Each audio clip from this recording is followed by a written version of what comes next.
Ce n'est pas de l'astrologie, c'est de l'astronomie, le zodiaque. Ça n'a aucun intérêt pour l'astrologie.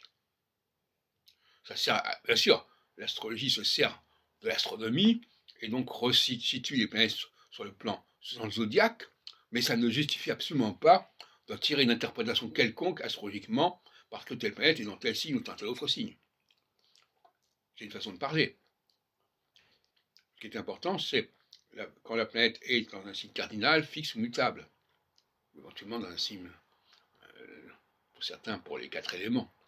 Mais s'intéresser au bélier, taureau, gémeaux, etc., en tant que symbole, ça n'est pas de l'astrologie. Et les sidéralistes se trompent en croyant que c'est de l'astrologie. Alors évidemment, il y a eu cette vogue qui continue, les 12 signes, des livrets zodiacaux, à laquelle j'ai participé, chez Solar, chez Sand, à France Loisirs, etc. Mais fondamentalement,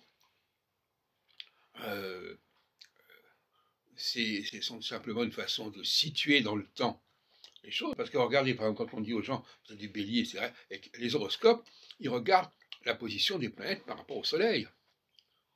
Bon. Donc, ce n'est pas tellement le problème zodiacal, finalement, qui est important. Le problème zodiacal, c'est une référence commode pour situer les choses, mais de là, par exemple, les horoscopes, eux, ils tirent des informations, des prévisions, qui ne relèvent pas directement de la symbolique zodiacale, mais qui relèvent des aspects en maison solaire, exactement, entre les planètes, et notamment entre les planètes et le soleil natal. Mais il faut éviter désormais, de la même manière qu'il faut éviter d'utiliser les planètes, toutes les planètes comme ça. L'utilisation des planètes du système solaire, c'est aussi une réalité astronomique avant d'être astrologique. Et la question de savoir qu'est-ce que l'astrologie fait de cela, qu'est-ce qu'elle en retient, qu'est-ce qu'elle en garde de toutes ces données.